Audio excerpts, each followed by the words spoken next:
नमस्कार। आज मैं फिर आपके सामने अपराध की एक और घटना लेकर आया हूं।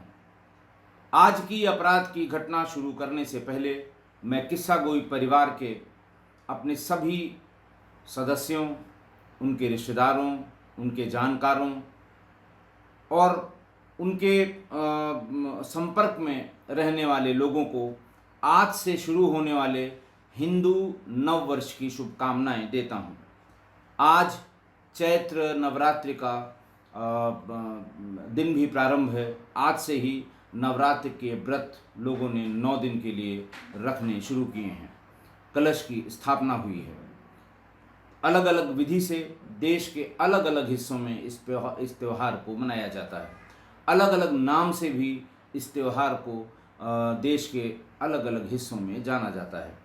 यह है गुड़ी पड़वा, चेटी चंड, उगादी, वैशाखी, विशु, पुदांथु, बोहाग और बिहू।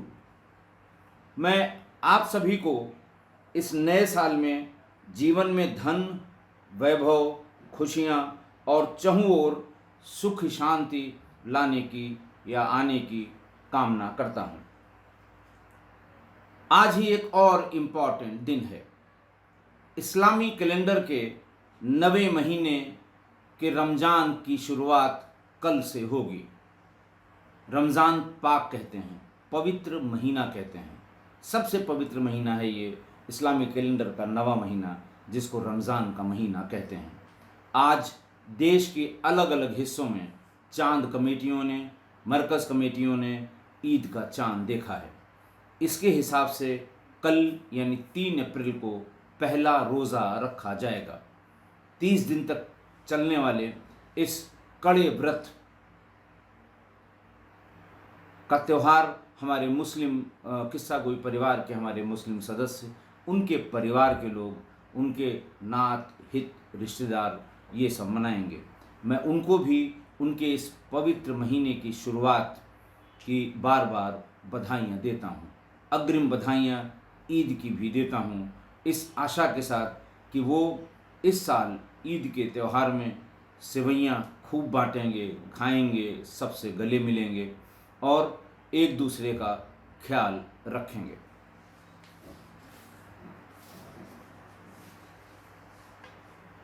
आज की घटना है, जिला है गोरखपुर और घटना है 22 अप्रैल 2017 की।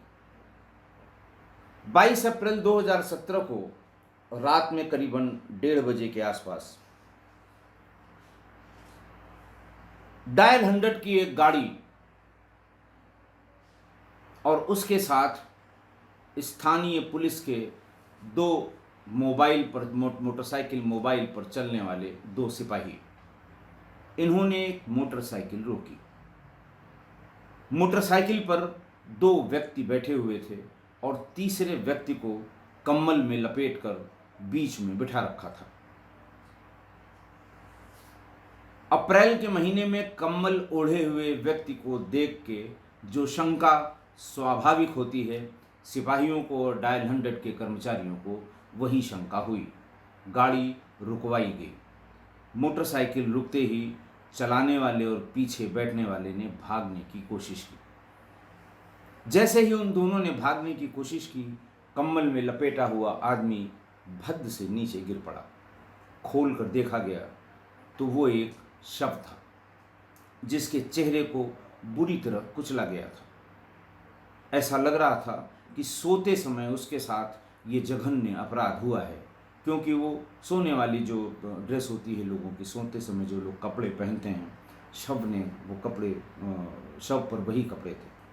रोकने पर यह तुरंत पता लग गया कि मरने वाले का नाम विवेक सिंह है और जो पकड़ा गया था उसका नाम है कामेश्वर सिंह उर्फ डब्लू सिंह। कामेश्वर सिंह डब्लू सिंह ये रहने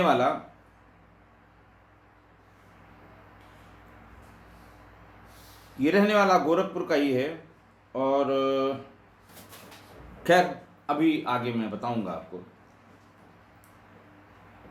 पुलिस के रोकने और इस लाश के बरामद होने की ये घटना रात में करीब 1:30 बजे कैंट इलाके के कूड़ा घाट बिशुनपुरवा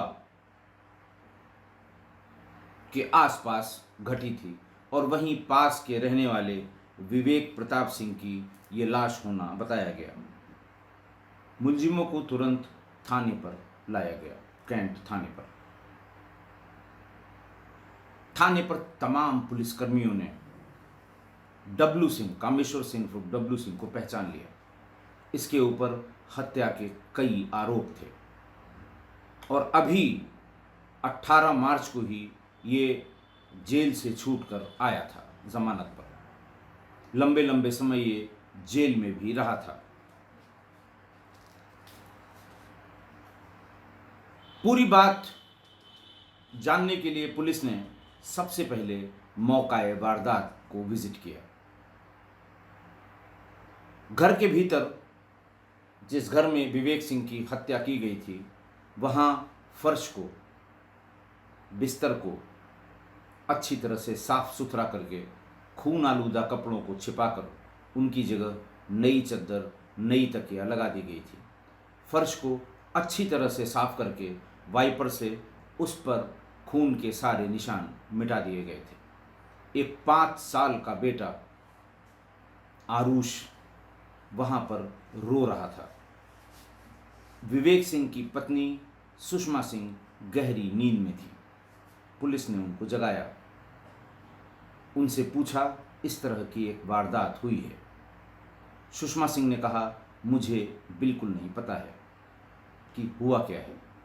सुषमा सिंह को भी थाने पर ले जाया गया क्योंकि डब्लू सिंह से पूछताछ में उसने ये बताया था कि इसको उसके घर पर हम लोगों ने मारा है और उसकी पत्नी उस समय मौजूद थी। सुषमा सिंह भी थाने पर आ गई। पूरी बात जानने की कोशिश की गई।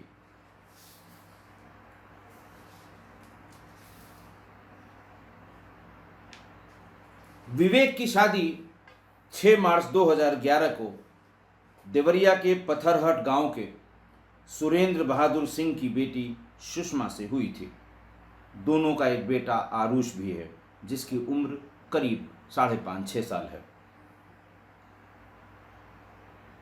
लेकिन सुषमा का संबंध शादी के पहले से ही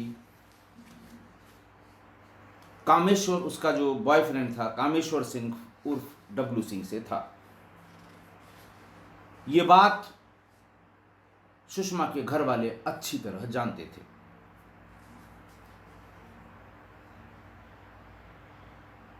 इस बीच में डब्लू सिंह और सुषमा सिंह ने भागकर उत्तराखंड के एक मंदिर में शादी कर ली और करीब 2 महीने तक बतौर पति पत्नी एक साथ रहे।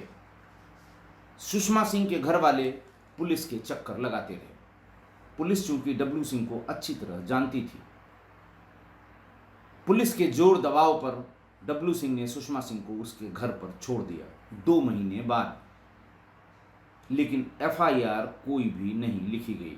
पुलिस ने ये कह के टाल दिया कि दोनों बालिग हैं, कहीं भी जा सकते हैं। जैसे ही सुषमा सिंह को उसके घर पे छोड़ा गया, उनके घर वालों ने फौरन राय मशविरा करके ये बात तय की कि अब जल्दी से जल्दी इसकी शादी कर दी जाए, वरना वही समाज के 4 लोग जीने नहीं देंगे। और बात करते करते देवरिया के पत्थरहट के सुरेंद्र बहादुर सिंह के बेटे विवेक सिंह से इसकी शादी कर दी गई। शादी जैसा मैंने बताया 2011 में हुई थी। लेकिन इस बीच में डब्लू सिंह का सुषमा सिंह से संपर्क बना रहा। आना जाना, बाहर जाकर मिलना, टेलीफोन पर बात करना और भी जो इनके बीच में जो संबंध हो सकते थे, सारे संबंध बने रहे। 5 साल के बाद विवेक को इसकी हरकतों से, अपनी पत्नी की हरकतों से कुछ आभास हुआ। उसके व्यवहार में, उसकी बातचीत में, उसके डेली रूटीन में, इन सब में बड़े बदलाव आ गए थे। विवेक सिंह ने भी पीछा करना शुरू किया कि आखिर क्या बात है, इस बदलाव की क्या वजह है। थोड़े ही दिन में उसको पता लग गया कि इसके संबंध, मेरी पत्नी के संबंध डब्लू सिंह से हैं, कामेश्वर सिंह उर्फ डब्लू सिंह से। उसने पत्नी के कहीं आने जाने पर रोक लगा दी, घर में कड़ा पहरा बिठा दिया, मोबाइल फोन उसका ले लिया। इतनी रोक के बाद सुषमा सिंह ने भी अपनी तरह से अपने ड्रामे शुरू किए और ये बात किसी भी तरह से पहुंचवा दी डब्लू सिंह के पास कि अब उसका जीना मुश्किल हो गया है और विवेक को ये पता लग गया है कि हमारे तुम्हारे संबंध हैं। इसको अगर जल्दी से रास्ते से नहीं हटाया गया तो हमारी हत्या हमारे घर में ही मेरा पति कर देगा। डब्लू सिंह ने इसका पूरा प्रोग्राम बनाया। अपने साथ 3 लोगों को उसने लिया, ड्राइवर मुकेश, सुनील, राधेश्याम और अनिल मौर्य।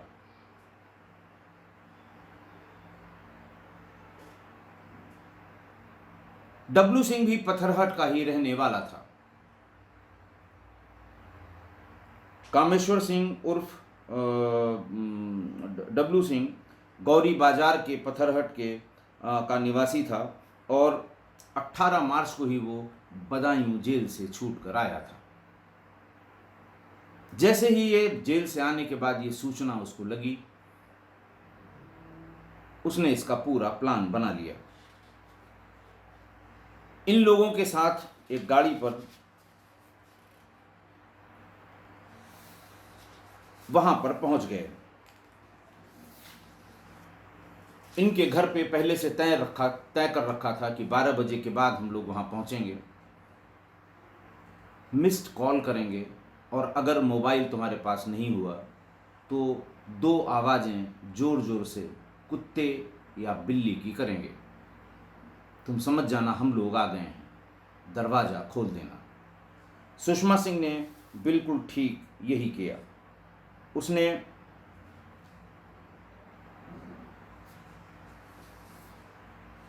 करीब रात में 12:30 पौने 1 बजे दरवाज़ा खोल दिया। जो उसका गाड़ी का ड्राइवर था मुकेश, उसको विवेक सिंह के मकान से करीब 250 मीटर पहले खड़ा रहने के लिए कहा गया कि गाड़ी स्टार्ट पोजीशन में यहीं पर तुम खड़ी करके रखना, हम लोग जैसे ही आएंगे, हम लोगों को कहीं जाना है, उसी पर हम लोग चले जाएंगे। डब्लू सिंह और उसके साथ 2 लोग उस कमरे में घुसे। विवेक सिंह सो रहा था। तीनों उस पर टूट पड़े। पहले से रखी गई एक नायलॉन की रस्सी से उसका गला कसने लगे। विवेक सिंह स्वस्थ था, अच्छी शरीर का था, उन लोगों को थोड़ी देर लग रही थी। कसे हुए गले से उन्हें बार बार ऐसा लगता था कि इसमें जान बाकी है। सुषमा सिंह, डब्लू सिंह और राधेश्याम और अनिल मौर्य ने उसको बिस्तर से उठाकर नीचे जमीन पर रख दिया और उसके बाद एक ईंट से उसके चेहरे पर 20 बार प्रहार किए। जब वो इंश्योर कर लिया उन्होंने कि अब इसमें जान बिल्कुल बाकी नहीं है, तो एक कंबल लेकर सुषमा आई। कंबल में इन सब ने मिलकर उसकी बॉडी को लपेट दिया। सुषमा से डब्लू सिंह ने वहाँ कहा कि यहाँ जितना खून है, खून के कहीं छींटे हैं, ये सब अच्छी तरह से साफ कर दो, हम बॉडी को डिस्पोज ऑफ करके आ रहे हैं। जब वो 3 लोग आए थे और इसका गला कस रहे थे, इसी बीच में उनका 6 साल का बेटा आरुष डर के मारे उस बिस्तर के नीचे छिप गया। लेकिन बिस्तर के नीचे से उसे अपने पिता के चेहरे पर बार बार किए जाने वाले वार और ढेर सारे खून का दृश्य साफ दिखाई दे रहा था। उसके मुंह से आवाज निकल गई। डब्लू सिंह और राधेश्याम ने उसको नीचे से खींच लिया और कहा कि इसे भी मार दीजिए वरना ये काल हो जाएगा। इस पर सुषमा ने कहा कि ये तुम्हारा बेटा है, ये हमसे तुमसे पैदा हुआ बेटा है, ये विवेक का नहीं है, बाकी तुम्हारी मर्जी। ये सुनते ही डब्लू सिंह ने उसको छोड़ दिया और ये कहा कि जो कुछ देखा है वो अगर कहीं बताया तो बाप की तरह तुमको भी मार दूंगा। बच्चा सदमे में आ गया। पुलिस जब पहुंची तो सुषमा ने कुछ नहीं बताया, लेकिन आरुष रोता रहा, रोता ही नहीं रहा, लगातार रोता रहा।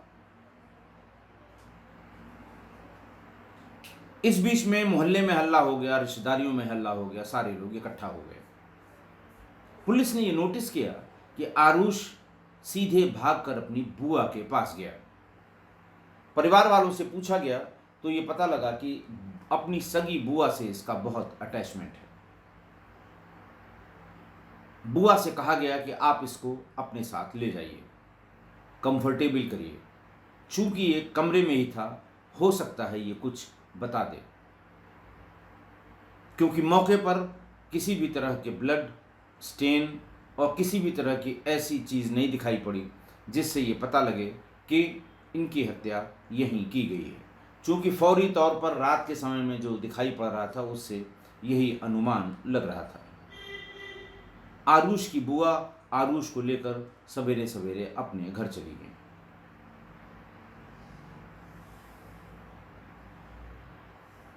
इस बीच में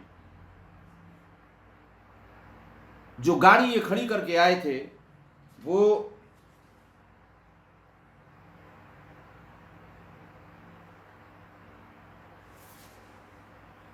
बॉडी को विवेक की ही मोटरसाइकिल से दो लोगों, एक पीछे बैठ गया, एक गाड़ी ड्राइव कर रहा था, बीच में विवेक सिंह की बॉडी को कंबल में लपेट के ले जाने लगे।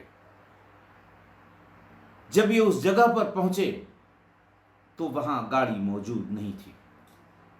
घबरा गए, लेकिन डब्लू सिंह ने कहा कि लगता है कि कोई बात हो गई है, अब तेजी से यहां से मेन रोड की तरफ चलो। मेन रोड पर इसे मेन रोड पर ही डाल देंगे, आने जाने वाली गाड़ियां टकराएंगी जरूर, और कल को यही होगा कि ये एक्सीडेंट में मारा गया। ये बात जब बताई तो ये पता लगा कि जो चालक था उसका मुकेश, उसका क्या मोबाइल नंबर है। पुलिस ने मोबाइल से मुकेश से संपर्क किया। मुकेश आनाकानी कर रहा था, उसे थाने पर बुला लिया गया। उठकर आ गया। उससे पूछा गया कि तुम गाड़ी खड़ी करके, तुम्हें खड़ी करने के लिए कहा गया था, कहाँ चले गए थे? उसने कहा कि गाड़ी खड़ी करके जैसे ही ये लोग भीतर गए हैं वैसे ही एक मोबाइल पुलिस की आ गई और उसने तमाम पूछताछ शुरू कर दी। मुझे पता था ये लोग किस काम से आए हैं, मैं ये बताना नहीं चाह रहा था क्योंकि वो काम भी न होता। मेरे जवाब से संतुष्ट नहीं थे और उन्होंने कहा, दो में से एक पुलिस वाला गाड़ी में बैठा कि इस गाड़ी को चौकी पर खड़ी कर दो, हम पहले इसके कागज की जांच पड़ताल करेंगे, मालिक सुबह जब आ जाएंगे तब उनको हम गाड़ी देंगे। इसलिए मैं वो गाड़ी लेकर चौकी पर चला गया, चौकी पर गाड़ी खड़ी कर दी और चौकी के कार्यालय में गाड़ी की चाबी रख दी। बाहर निकलकर मैंने डब्लू सिंह, सुनील मौर्य और राधेश्याम से फ़ोन से संपर्क करने की कोशिश की कि उनको बता दूं कि गाड़ी पुलिस वाले उठा ले गए हैं, लेकिन चूंकि उनके सारे स्विच ऑफ थे फ़ोन, इसलिए उनमें से किसी से संपर्क नहीं हो पाया। ये वजह थी क्यों वहां पर गाड़ी नहीं मिली और क्यों घबराहट में ये वहां से लेकर उसे मुख्य मार्ग तक भागे और अगले चौराहे पर ही संदिग्ध अवस्था में कि अप्रैल, मार्च, अप्रैल, मई, जून के महीने में कौन ये सिर से पैर तक कंबल में लपेट के किस तरह के मरीज को ले जा रहा है, और सारी घटना खुल गई।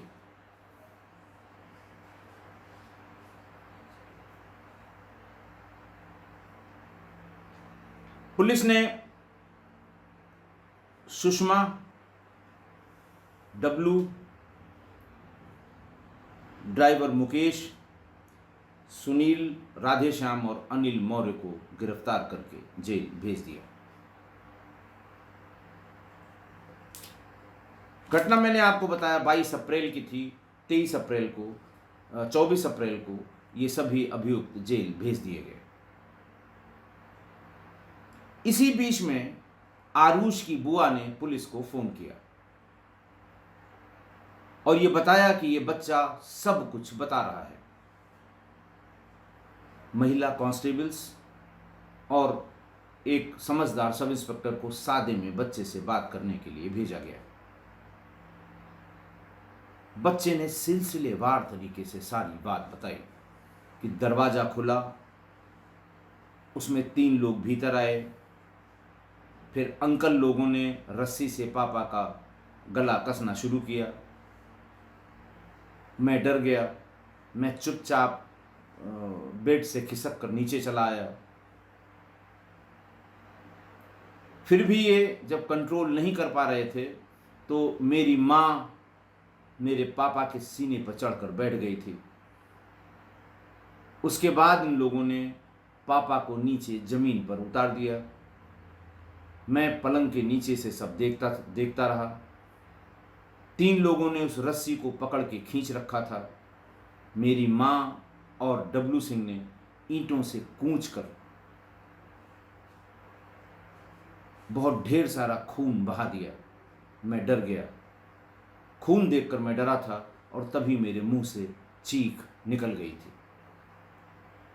आरुष को पुलिस ने प्राइम विटनेस बनाया और अभी हालिया अखबारों में जो खबर आई थी, ट्रायल के समय आरुष का बयान भी हुआ और ये सारी बातें जो उसने पुलिस के सामने या अपनी बुआ को बताई थी, ये सारी बातें कोर्ट में भी बताई हैं।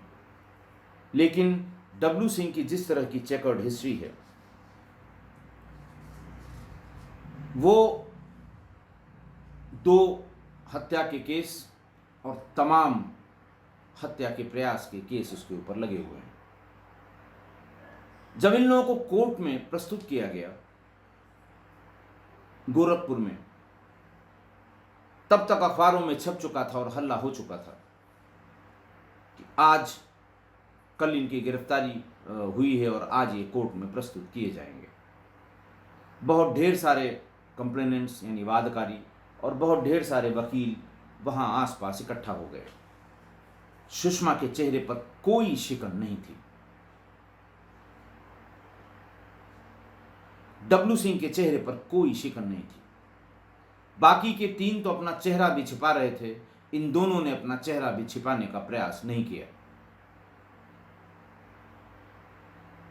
सुषमा सिंह हंस हंस कर वहां खड़ी महिला कांस्टेबल जो उसके साथ गई थी उनसे बात कर रही थी, जब तक कि उसे कोर्ट में प्रस्तुत नहीं किया गया।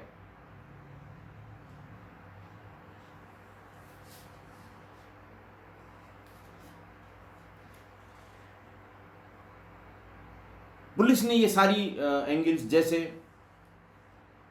विवेक की ही मोटरसाइकिल क्यों इस्तेमाल की गई, उसके लिए बताया कि साहब नई गाड़ी आती, भारी गाड़ी आती, अगल बगल के लोगों की कभी कभी निगाह होती है, कुछ लोग आवाज़ से पहचान जाते हैं कि ये साहब फला एसयूवी है, ये फला गाड़ी है, इसीलिए हम लोगों ने दूसरी मोटरसाइकिल की भी लोग आवाज़ पहचान जाते हैं, इसलिए हम लोगों ने विवेक की ही मोटरसाइकिल का इस्तेमाल किया।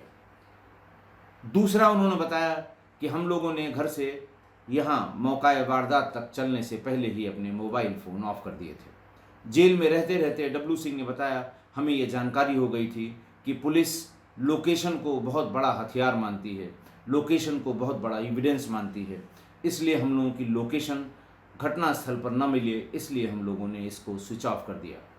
हम लोगों ने प्रोग्राम ये बनाया था कि मोटरसाइकिल से उसकी बॉडी को लाकर 4 व्हीलर पर रखेंगे, वहाँ से कहीं 10-12-15 किलोमीटर दूर मुख्य मार्ग पर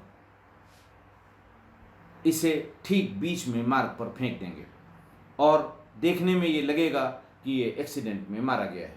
हम लोगों का कहीं नाम भी नहीं आएगा।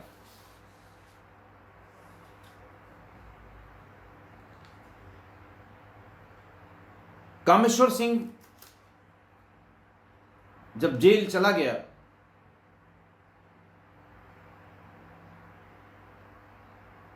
इस बीच में सुषमा की महिला होने के नाते बेल हो गई।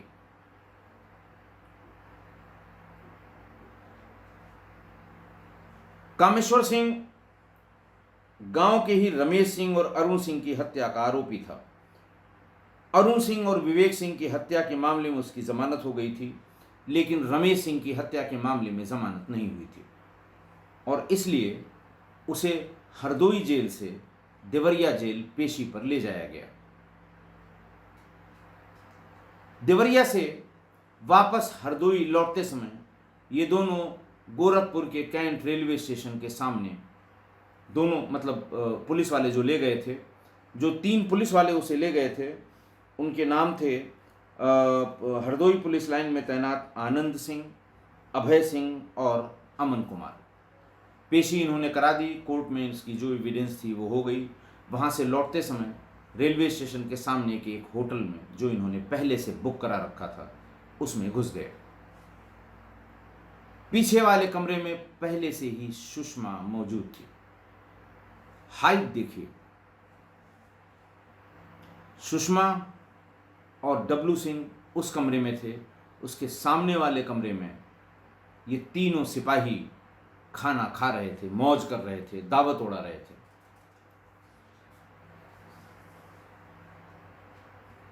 अरुण सिंह, जिनकी हत्या का आरोप इस पे था, जिसमें इसकी जमानत हो चुकी थी, उसके बेटे दीपक सिंह ने, चूंकि उसी मामले में गवाही थी वहाँ देवरिया में, तो उसके बेटा दीपक सिंह इसको परसू कर रहा था। उसने उस समय के एसएसपी डॉक्टर सुनील गुप्ता को फ़ोन किया कि साहब, इतना खूंखार क्रिमिनल और आपके सिपाही इसे फलां होटल में अय्याशी कराने ले गए हैं। Inspector doctor Sunil SSP doctor Sunil Kumar Gupta ने इंस्पेक्टर कैंट को फौरन फ़ोन करके वहाँ पर रेड करने की बात कही। कैंट पुलिस आसपास के 1-2 थानों की और पुलिस लेकर उसने होटल में रेड की।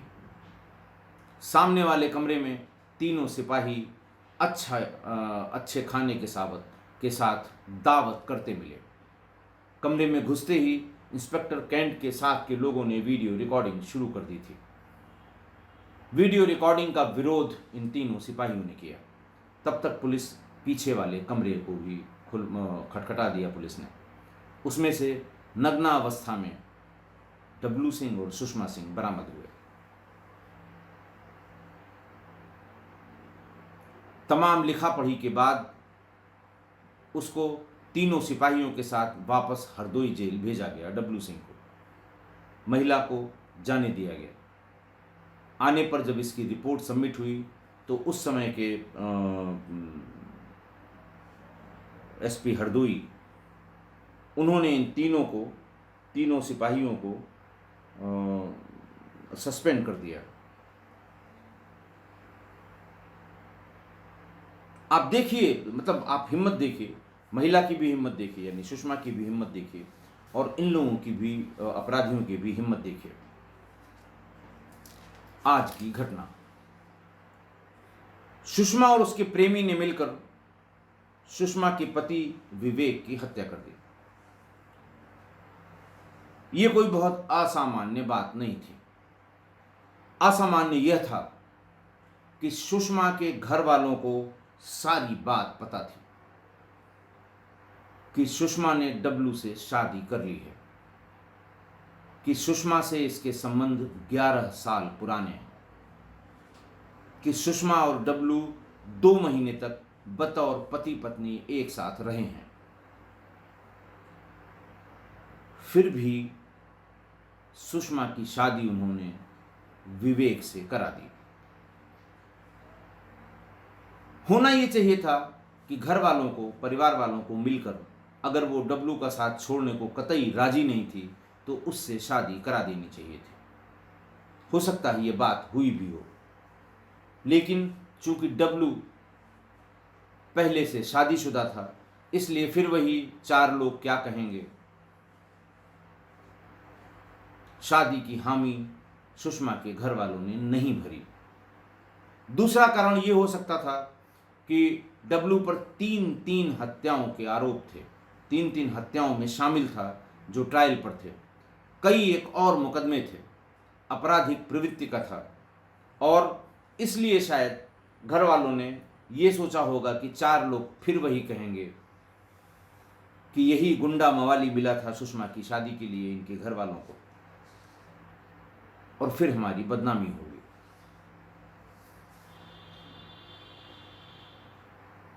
शादी तो उन्होंने कर दी घर वालों ने विवेक सिंह से, लेकिन घर वालों को ये जानकारी थी कि डब्लू और सुषमा के संबंध आज भी हैं। आंखों के सामने होते हुए इस घटना चक्र को सुषमा के परिवार वालों ने इस पर आंख बंद कर ली थी, तो होना तो यही था। दूसरा कारण यह था जो मैंने बताया, आपराधिक प्रवृत्ति वाला। हो सकता है उसके आपराधिक प्रवृत्ति से ये लोग डर गए हों, लेकिन ये कोई कारण समझ में नहीं आता। सुषमा से बात कर सकते थे, डब्लू सिंह के घर वालों से बात कर सकते थे, बीच के 4 लोगों को इकट्ठा कर सकते थे, लेकिन ये सब कुछ नहीं हुआ। और सबसे इंपॉर्टेंट बात इस घटना में सीख की ये है कि घटना का एकमात्र चश्मदीद गवाह 5-6 साल का बच्चा था, और अपराधी प्रवृत्ति के उस व्यक्ति ने इसीलिए कहा था कि किसी को छोड़ने का कोई मतलब नहीं है, इसे भी मार देना चाहिए।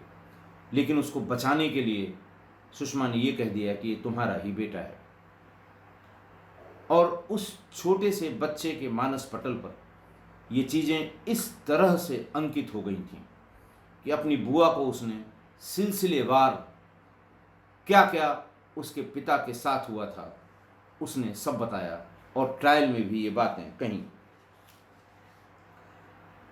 किस्सा गोई परिवार के सभी सदस्यों को, मेरे मित्रों को, जानने वालों को मैं यही सलाह हमेशा देता हूँ, आज फिर इस घटना के संबंध में दे रहा हूँ कि अगर किसी पारिवारिक संबंधों में कोई खटास हो जाए, किसी भी पारिवारिक, जरूरी नहीं पति पत्नी का ही हो, किसी भी पारिवारिक संबंधों में कोई खटास हो जाए, तो उसका पता चलते ही उसका निराकरण जिस भी स्तर पर होना है करा लिया जाना चाहिए।